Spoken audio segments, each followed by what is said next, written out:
What is now known as Taiwan has been known by different names. We remember that sometimes it's called Chinese Taipei. At one time, I think it was even known as Formosa. So that it has, that particular island, from a Chinese perspective, from the look at the various dynasties and the history of China, the Chinese have always held the view that that is part of mainland China in the same way as Hong Kong is, in the same way as Macau is. But history being what it is, we know that the Dutch were there, we know that the Japanese were there until 1952. So that there is a history of linkage between the Chinese people and the Taiwanese. They are the same people.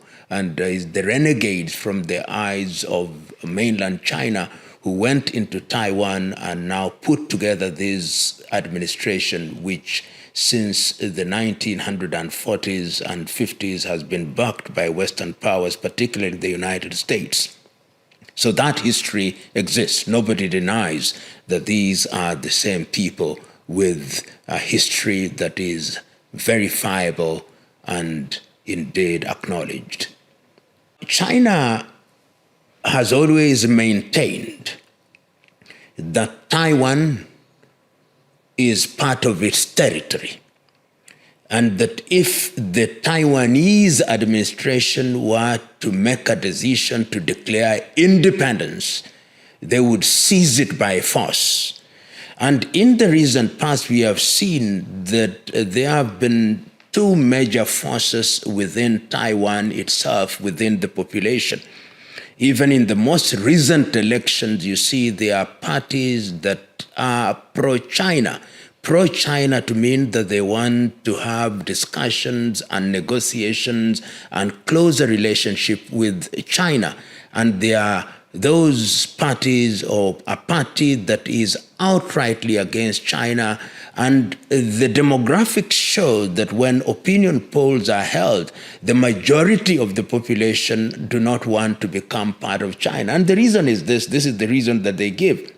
But if they become part of China, then they lose what they describe as democracy, which is what they practice, and they claim that that is not practiced in China.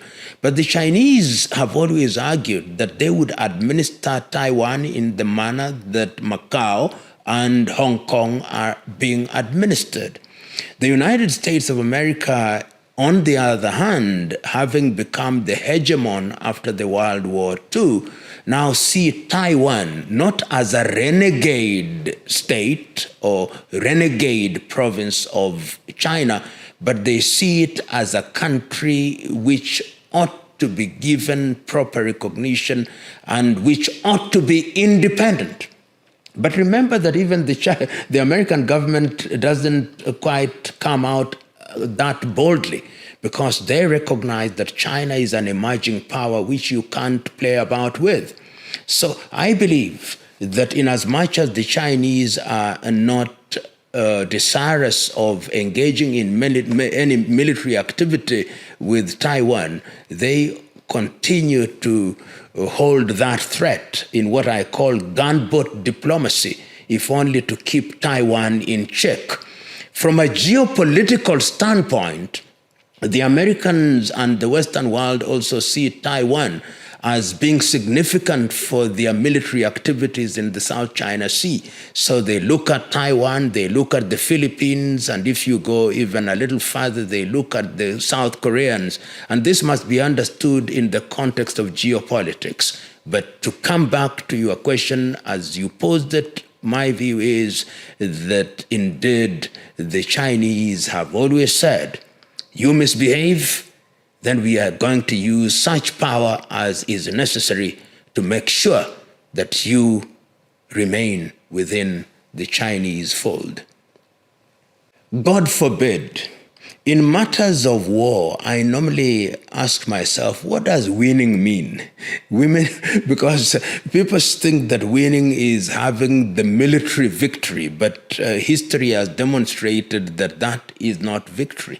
Victory is a lot more complex. The reality is that one cannot predict. Remember that China is a nuclear power. Remember that the United States of America itself may not have the appetite to fight a war that is so far removed from their shores. Remember that there may come into the United States administration an administration that has no appetite for that kind of war. So I hope that that war will never come about. And in any event, if it were to happen, it would be devastating. And there would be no victors and no losers in the context of defining victory and loss in a proper manner, not just military ascendancy. You know, one of the things that is now happening in many of African countries is this idea of hosting military bases and having military exercises. It brings you into the sphere of a conflict which you do not understand nor control. If somebody were to imagine that your base is being used as a launch pad for military activities that affect them, then with seagoing vessels with warships which are in the Indian Ocean, who tells you that those military hardware cannot be used to target East Africa, or indeed any military base anywhere in the world which is deemed to be hostile? The world has become so small, and nobody would be excluded from conflicts, however far-flung they are geographically from themselves. So African countries must ask themselves very key questions when they are hosting military bases, because they can be sucked into conflicts that they do not understand and do not control, and they find themselves as hapless victims. And in any event, most of the militaries that we have in Africa really don't have the capacity to withstand a sustained war in terms of hardware that they need to prosecute those wars. So you can never say never. A conflict in China can very well affect us in East Africa and indeed in any part of Africa. And that is in the arena of speculation. But one of the most important, what is emerging, is that Kenya is now being seen as a lackey of the United States. We have seen in the recent past the kind of activities that have been taking place in Kenya with senior military officers, senior foreign affairs officials from the United States of America, from the European Union visiting Kenya. And in many circles, Kenya is being seen as a country that has made the decision to incline to the West. Even in the ongoing conflict in Gaza, Kenya is one of the few countries in the continent of Africa that has actually come out to say that we support the Israelis, and one of the few countries that has not condemned what the world thinks are genocidal activities taking place within the territory of Gaza. That is perception, and perception is what controls the world. And when you are perceived to be pursuing a particular cause, then when there is pain to be visited upon those who support a cause, then that pain will be visited upon you. You know, I'm one who is very skeptical about these latter-day evangelists who, when they go to countries, they say they are going to redeem the country. When Benny Hinn came to Kenya, was about to come to Kenya, he said this was a renewal of the country that he had prayed for. He would pray for the country. He came, like many of them have come before he is gone. The country remains where it was before he came. And Benny Hinn himself has a very controversial history. You only have to read read the writings of his own relative, Conti Hen, and you'll know that he belongs to the class of what I call latter-day evangelists who are in the business of propagating a theology which remains very controversial. Very controversial. Some even say unbiblical. And that is the context in which I see him. The way we have behaved, the way the Kenyan administration has behaved and given our foreign policy, it is quite clear to me that when we are called upon to choose in the event of any major conflict where the U.S. goes, where NATO goes, that is where Kenya will go. We have said so. We have behaved so. We have demonstrated so. In other words, we have chosen sides. And these are some of the things that very early on in the 1950s, when the non-aligned movement was being put together, it was said that African countries should avoid that path. We should be non-aligned and positively neutral. But at critical moments in Kenya's history, we have demonstrated that we are quick to follow paths that are unpopular. There was a time when we even appeared to be supporting the apartheid regime in South Africa because of our foreign policy. And once again, we appear to be supporting activities which are not very popular within the African context. When you play politics which is partisan, then it has its possible consequences. If there is a major conflict that pits China and the United States, and you know that the United States is a major power, they can make demands of Kenya. They can say, if you are with us, then our enemies are your enemies. And therefore we want you to behave as such. God forbid that that would happen. And that is why neutrality, particularly for countries such as Kenya, in my view, ought to be the path to be chosen. Neutral, not that you are blind to that which is good and right, but neutral that you don't take sides of things that you can't understand. So my fear is that we are putting ourselves almost on a daily basis in an environment where we are being judged very harshly by our would-be friends because we are following, in certain cases, almost blindly. And that is not good for us. I mean, if there is war that involves the Western nations purportedly in defense of Taiwan, it would disrupt economic activity in China. Remember, China is the factory of the world, and it has remained and still is the factory of the world because there is peace and quiet, because all resources are being directed towards production of goods and services that the world needs. But in the event of conflict, what necessarily and what happens is that you divert your resources in order to finance the war. And remember that these countries that will want to fight you will not be fighting in their own territory. They'll be fighting far away from your territory, and therefore they will be harming you, and they'll ensure that the entire logistical systems that finance your very being are curtailed. So it would be a devastating war. And because these are military countries with nuclear capability, with intercontinental ballistic missiles, you cannot predict how that will ensure to suck people even in far removed areas. I believe that these countries, when we talk about intercontinental ballistic missiles, they can hit each other in their very territory, even if the war is not in their immediate vicinity.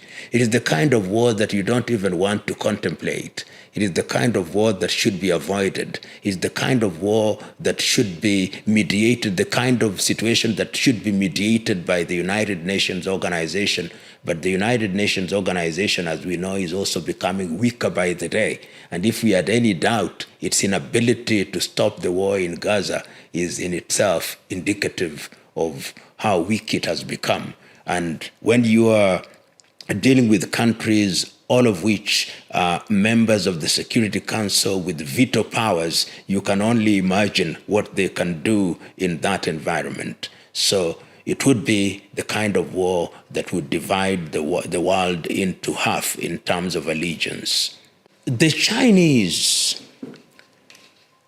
are very clear. The Chinese have been very consistent that they must have Taiwan as a part of China. And if you want to judge Chinese commitment, look at how they pursued Hong Kong. It tells you and gives you an idea of how they will deal with the Taiwanese situation. And I believe that on a daily basis, they are trying to assess the situation. Assess the situation because they know the Americans have entered into a military pact with the Taiwanese saying, if you attack Taiwan, then we'll get involved. But sometimes those pacts don't act that way because the Americans will also assess the possible cost of their involvement in the war. And if indeed at a certain stage there is an administration in the United States of America which says we are going to look at America first, and that is what President Trump during his presidency was saying, let us not be the policeman of the world. Let people take care of themselves. And if that were to happen and a Trump presidency were to be a reality in the year 2025, in the month of January, and the message is clear that this is the time to intervene, I would not be surprised myself that the Chinese can then say, this is the time. Or they can heighten the diplomatic activity and use elements within Taiwan to call for a negotiation. In fact, I personally hold the view that in the not too distant future, there will be some kind of engagement between Taiwan and China, and it will be agreed that we have some kind of relationship where you are recognized as such. Remember, there is only the one China policy, so that Taiwan has very few embassies, is recognized by very few countries, if at all, which means that at the diplomatic level, they are very weak. The only thing that gives them strength is the backing of the United States of America, which says we will not stand by as you are being militarily occupied by mainland China. But this appetite for America to defend a country that is far-flung from their territory is an appetite that may not always be there. So the Chinese keep on saying, time is on our side, and we will wait them out. Holding all factors constant, that is already happening. I was looking at the statistics on the GDP, which is not a very good measure for size of an economy. But the Chinese GDP by the year 2021 was 17.7, just before COVID, 17.7 trillion. And the American GDP was 21 point something trillion, which tells me that if things were to remain the way they are, in the next 10 years, by dint of nominal GDP, the Chinese economy will be the largest economy in the world.